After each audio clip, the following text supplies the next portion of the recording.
organisasi-organisasi yang mengasong khilafah itu akan kecenderungannya bunglong, akan berupaya keras bagaimana caranya supaya tidak terendus oleh aparat dengan seolah-olah di permukaan mencintai negeri ini, tetapi pada prinsipnya mereka lagi membangun kekuatan di bawah tanah yang pada saatnya ketika dia sudah kuat maka dia akan muncul ke permukaan dengan segala kekuatan yang dia miliki dan bisa saja mengambil alih negara ini.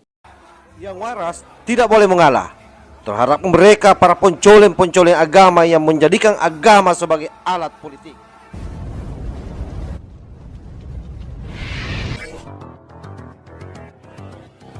Assalamualaikum warahmatullahi wabarakatuh. Om Swastiastu, Namo Buddhaya, salam kebajikan. Sahabat-sahabat Tolang Sembilang yang saya hormati dan saya muliakan dimanapun juga berada. Video yang saya akan tayangkan pada kesempatan kali ini adalah bagaimana seorang aktivis muda Nahdlatul Ulama yang namanya Gus Islah Bahrawi yang telah malam melintang di Nusantara bahkan di luar negeri dalam rangka melakukan pencegahan terhadap maraknya gerakan-gerakan separatis yang berbalut agama. Pada sesi kali ini Gus Islah Bahrawi menghajar habis-habisan pemimpin Khilafatul Muslimin yang mencoba berdalih bahwa mereka adalah orang-orang yang pro terhadap NKRI, siap berjuang untuk NKRI, tetapi kemudian ditimpali secara keras oleh Gus Islah bahwa apa yang mereka lakukan adalah takiyah. Itu adalah pola yang mereka mainkan seolah-olah mencintai negeri ini, tetapi pada dasarnya ingin merongrong negara kesatuan Republik Indonesia dari dalam. Seperti apa videonya? Ayo kita simak secara bersama-sama dan sahabat-sahabat silahkan memberikan komentar pada kolom di bawah. Khilafatul Muslimin bukan organisasi buatan Abdul Qadir Baraja, tapi Khilafatul Muslimin itu sistem kesatuan kehidupan bersama kaum muslimin dalam rangka menjaga keutuhan di mana dia berada bersama umat secara keseluruhan, baik Kristen maupun Buddha dan lain-lain. Baik, seperti di zaman Rasulullah SAW ada suatu perjanjian yang disebut Piagam Madinah. Piagam Madinah itu kesepakatan kaum muslimin di bawah kepemimpinan Rasulullah SAW bersama para sahabat beserta orang Yahudi yang tinggal di Madinah itu mempunyai kesepakatan bersama kalau ada yang menyerang negeri Madinah kita sikat bersama-sama. Itu asalnya. Maka di dunia ini tidak ada negara yang bisa kita banggakan yang meniru sistem itu kecuali Indonesia, bahwa ada satu kesepakatan antara ulama yang Islam dan pemimpin organisasi lainnya bersama-sama maupun Islam dan Muslim, kalau ada serangan dari luar kita bela Indonesia ini mati-matian secara bersama seperti zaman Madinah di zaman Rasulullah. Tapi sekarang penafsiran macam-macam untuk justru membela tanah air. Baik, berarti soal konvoy ini seperti apa, Pak? Maka warga muslim itu yang muslim dan non-muslim untuk membela tanah air. Ini malah dituduh menentang tanah air, kan lebih lucu. Berarti tidak anti NKRI ya, Pak Abdul? Justru untuk menjaga NKRI kan. Madinah dulu, coba ingat sejarah. Madinah dulu itu ada piagamnya. Di Madinah itu bukan orang Islam semua, ada juga orang Yahudi, orang munafik, orang kafir, banyak juga. Tapi orang Rasulullah dan sahabat buat satu perjanjian bersama, kalau ada serangan yang akan merusak Madinah ini, kita serang bersama-sama. Itu mereka sepakat, namanya Piagam Madinah. Baik, sudah ditangkap. Ya, Pak Abdul. Baik. Intinya adalah Anda menyatakan bahwa Khilafatul Muslim ini tidak anti NKRI. Tanggapan Anda, Mas Islah Bahrawi? Ya, memang pola semua organisasi yang sifatnya terpisah, segregatif seperti Khilafatul Muslimin ini memang polanya seperti itu semua. Pertanyaan yang paling mendasar adalah kalau memang mereka ini cinta NKRI, kalau mereka ini memang tidak bertentangan dengan hukum negara di sini, tidak bertentangan terutama dengan Pancasila, terus untuk apa dia mendirikan Khilafatul Muslimin? Itu kan pertanyaan paling mendasar. Untuk apa dia harus mendaulat dirinya sebagai khalifah sementara misalnya. Sementara di sini kita punya kepemimpinan yang sah, punya pemerintahan yang sah, sudah dipilih oleh rakyat, dan ini semua berdasarkan Pancasila. Dan apa yang ada di Indonesia hari ini sudah merupakan khilafatun Indonesia. Ini adalah kesepakatan bersama seperti kesepakatannya Ibnu Khaldun dalam Al-Muqaddimah yang mengatakan bahwa satu negara itu adalah kesepakatan bersama antara rakyat dengan pemimpinnya, pemimpin dengan rakyatnya. Lalu untuk apa Khilafatul Muslimin ini didirikan kalau memang mereka ini tidak mau bertentangan dengan NKRI, tidak mau bertentangan dengan pemerintahan Indonesia, tidak mau bertentangan dengan Pancasila? Ini kan menjadi satu pertanyaan yang paling mendasar dan misterius gitu loh. Ini yang kemudian memang takiyah-takiyah seperti ini yang selalu digelorakan oleh kelompok-kelompok separatis yang mengatasnamakan agama untuk ambisi politik. Orang Islam, orang Hindu, orang Buddha di sini tidak pernah dirugikan, semua diberi kebebasan dalam beragamanya. Lalu kemudian muncul Khilafatul Muslimin mengatasnamakan pluralisme, mengatasnamakan Piagam Madinah. Ini loh yang menjadi pertanyaan mendasar. Baik Apakah Pak Islah, ini kita tahan dulu Pak ingin Islah. membentuk negara dalam negara? Tahan dulu Pak Islah, kita berikan kesempatan kepada Pak Abdul Qadir. Ya. Jadi kenapa kita adakan kelompok khilafah lagi untuk mempersatukan umat Islam? Allah dan Rasulnya mewajibkan umat Islam bersatu dan mengharamkan perpecahan. Bagaimana cara bersatunya? Kata Rasulullah, zaman dahulu umat beriman bersatu di bawah Nabi. Setelah aku ini nggak ada Nabi lagi, kata Rasulullah. Lalu siapa yang mempersatukannya? Namanya khalifah, di atas sejarahnya ribuan tahun. Lalu kita tinggalkan, ini masalahnya dosa, bukan menentang negara. Apa kalau orang sholat itu tidak perlu lagi? Karena tidak ada apa-apa dengan negara sholat. Mau sholat, mudah sholat kan sama aja. Kenapa sholat? Ya karena takut dosa.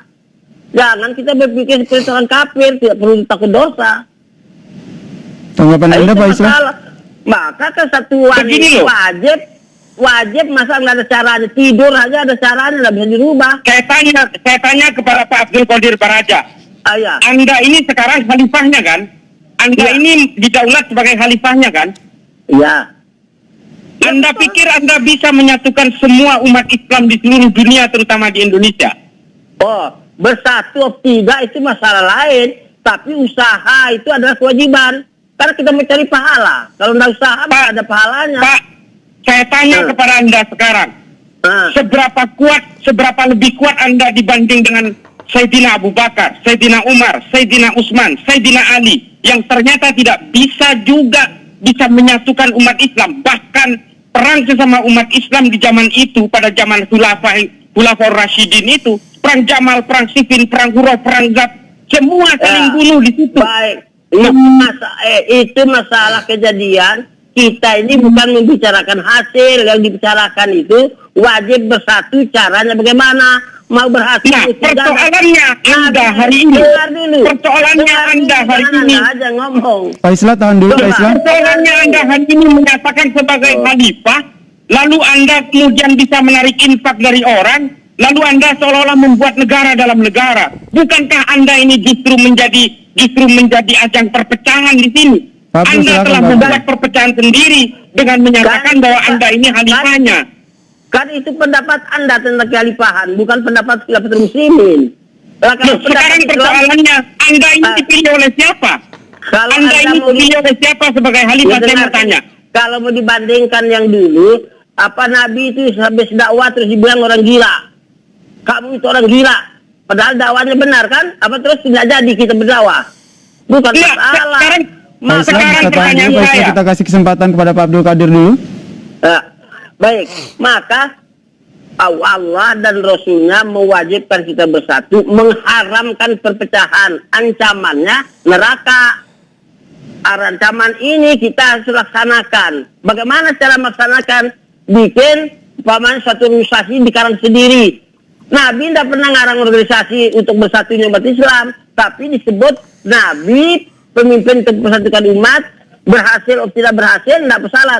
Tapi setelah Nabi, khalifah yang untuk persatukan umat itu berhasil tidak berhasil bukan masalah. Maka nabi-nabi sebelum Nabi itu gagal semua, yang kena banjir hancur semua kampungnya. Itu bukan masalah. Kalau kita bilang, apa Anda bisa seperti Abu Bakar Siddiq? Apalagi ditanya, apa Anda bisa seperti Nabi? Tidak bisa begitu pertanyaannya, itu pertanyaan konyol itu. Pak Abdul Qadir, yang ingin saya garis bawahi adalah berarti Khilafatul Muslimin ini mengklaim bahwa tidak anti NKRI dan tidak anti Pancasila ya Pak Abdul Qadir? Sekarang saya kasih tahu informasi bahwa saya sudah umumkan kepada pemerintah dan kepada umat warga khilafah, awas siapa yang menentang Pancasila dan dasar siap masuk neraka. Terus Anda pernah bisa membayangkan itu? Karena Anda bayangkan khilafah awas berebut negara, kan lain pendapat Anda. Sama, ini kan juga pendapat Anda. Saya mau tanya kepada Anda sekarang, siapa yang menjadikan Anda khalifah? Karena sudah berpuluh kali ulama itu kan sudah sampai ke latar belakangnya. Berpuluh-puluh kali ulama tidak ada yang mau. Terus kalau tidak ada yang mau, kita tidak mau juga. Ya itu kan kata Anda buat bejananya, Anda buat Khilafatul Muslimin, lalu seluruh yang ada di dalam Khilafatul Muslimin itu menunjuk Anda sebagai khalifah. Ini kan sama saja. Ini loh, Anda mengatakan atas nama umat Islam di seluruh Indonesia ingin menyatukan seluruh umat, tapi Anda mendaulat diri Anda sendiri, men-setting semuanya seolah-olah Anda khalifah. Ini bukan sistem syuro namanya. Kalau Anda mau sensus seluruh orang di Indonesia ini, belum tentu memilih Anda sebagai khalifah. Iya. Baik, Pak Islah berarti menurut Anda sendiri meskipun khilafah Islamnya, khilafah Muslimin sendiri menyatakan bahwa sudah anti, tapi Allah bilang wa ma arsalnaka illa rahmatan lil alamin. Nabi aja tidak pernah ke negeri ini, tidak pernah ke Amerika, jadi Mekah Madinah saja, tapi utusan itu rahmatan lil alamin. Terus Anda bilang, apakah Anda sudah sukses menjadi Nabi rahmatan lil alamin? Itu pertanyaan yang tidak ilmiah. Bang Abdul Qadir Baraja, sebentar. Dengarkan. Kita belum selesai. Ya, sebentar. Bukan masalah sukses atau tidak sukses. Ini masalahnya melaksanakan kewajiban din untuk mendapat ridho Allah dari dunia sampai akhirat tanpa ada kekerasan. Dan Anda pun buktikan 20 tahun lebih kurang tidak pernah muslimin sekalipun tidak pernah ada demonstrasi aja, belum ada teriak-teriak, nggak ada. Tapi kasih sayang yang ditimbulkan. Terus Anda menafsirkan seperti khilafah yang ditafsirkan oleh orang banyak itu kan. Lah ini keliru. Kenapa Anda datang ke saya, ke depan saya mau bertanyakan apa yang dikerjain? Apa Anda bisa ada buktinya sekarang khilafah pernah melanggar ini, pelanggar itu? Ada? Tidak ada kan? Baik. Jadi bukan ngomong kosong. Baik. Bang Islah, meskipun tadi Khilafatul Muslimin sendiri menyatakan bahwa Khilafah Muslimin ini tidak anti Pancasila ataupun tidak anti NKRI, tapi tanggapan Anda masih merasa apa tanggapan Anda? Apakah masih merasa bahwa Khilafatul Muslimin akan membawa paham khilafah? Saya tanya kepada Pak Abdul Qadir Baraja ini, menurut Anda Pancasila ini apa hukumnya?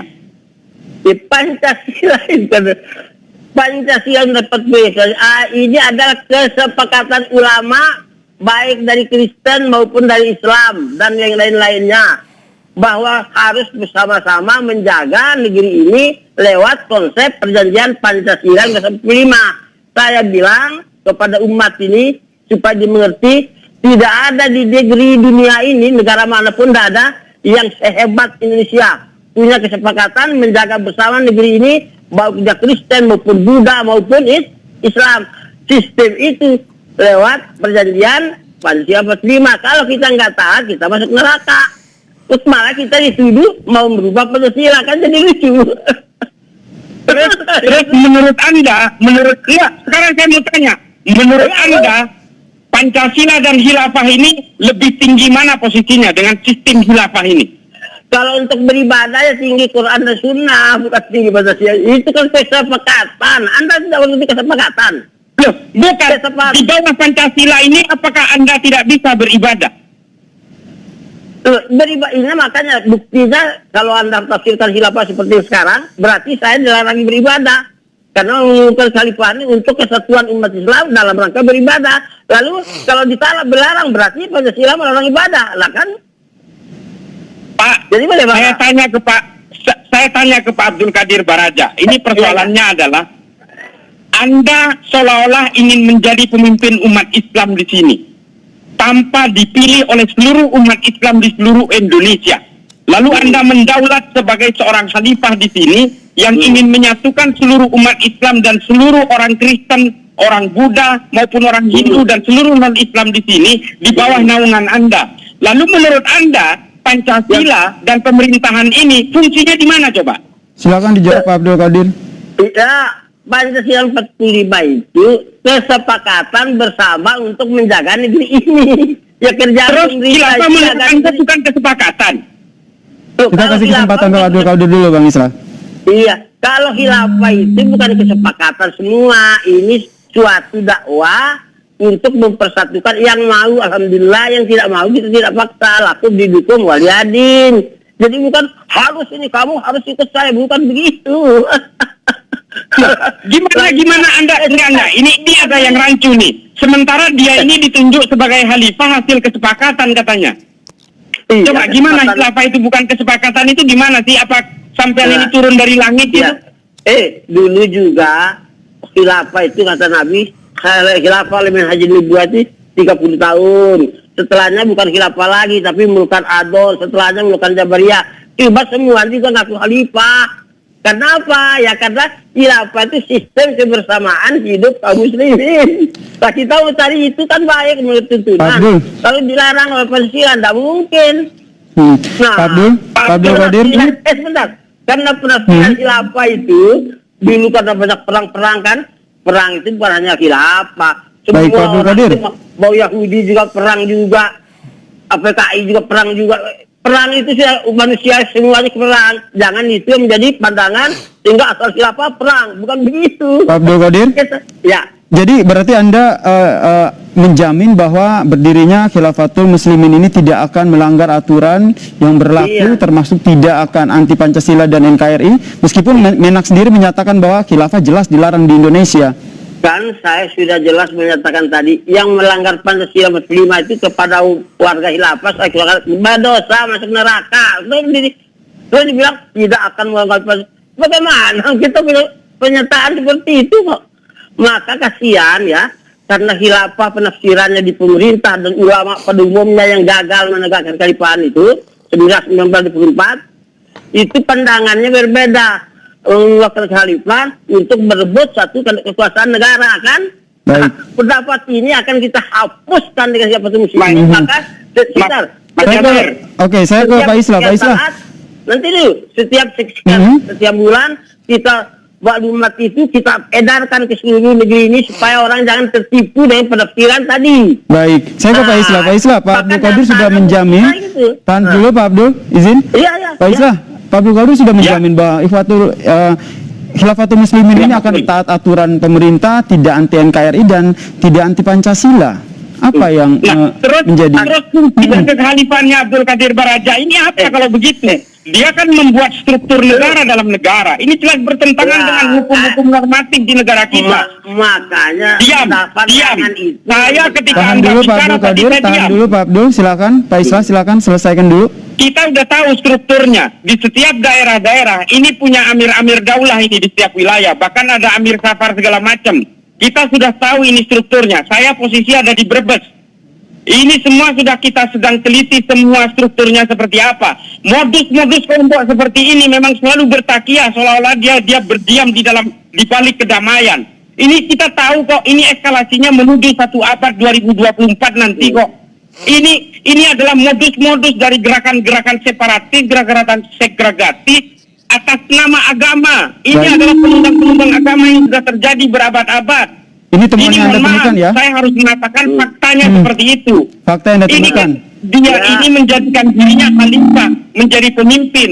Dia ini ingin menjadi pemimpin tandingan di dalam negara. Ya, sudah. Baik, cukup Pak Islah, silakan Pak Abdul. Nah, pendapat seperti itulah yang mau kita hapus. Pendapat yang disampaikan inilah yang mau kita hapus itu dari Khilafatul Muslimin. Sehingga betul-betul ini hanya kelompok kesatuan Islam berdasarkan ajaran Allah Rasul untuk mendapatkan ridho Allah dalam menjaga negeri ini bersama-sama. Baik Pak Abdul, singkat saja Pak Islah terakhir. Terakhir ya. Perlu diketahui bahwa Khilafatul Muslimin tahun 2014 menyatakan loyalitasnya kepada ISIS di Irak dan Suriah. ini jelas-jelas punya resiliensi ideologis dengan kekhalifahan di luar negeri yang brutal-brutal Baik. itu. Baik, Ini baik. tidak boleh bisa dipungkiri.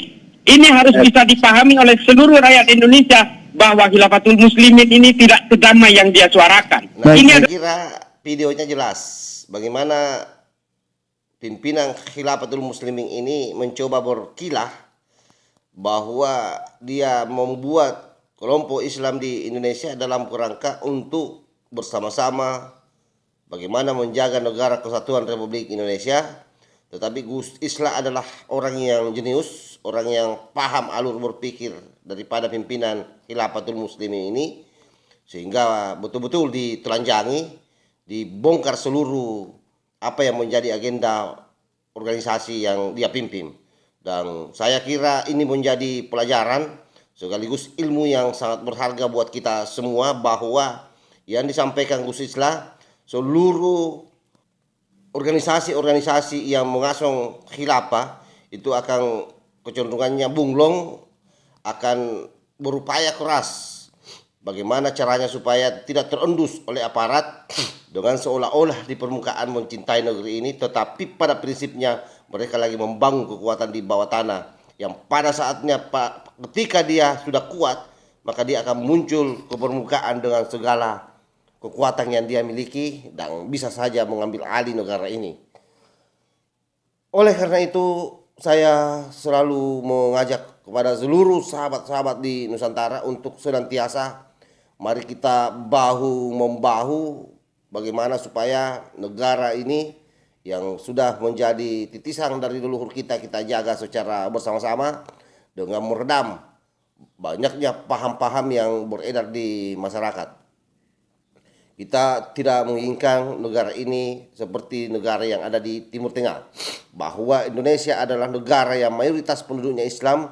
Tentu memang ini akan menjadi sasaran yang empuk bagi mereka, dan tentu tidak semudah yang kita bayangkan, karena bagaimanapun melawan mereka kita harus berhati-hati, karena kadang-kadang mereka mencap kita sebagai kafir. Kenapa? Karena mereka menggunakan agama untuk berlindung. Mereka mengatasnamakan perjuangan yang dia lakukan adalah perjuangan atas nama agama. Tetapi percayalah bahwa semua itu hanya kamuflase.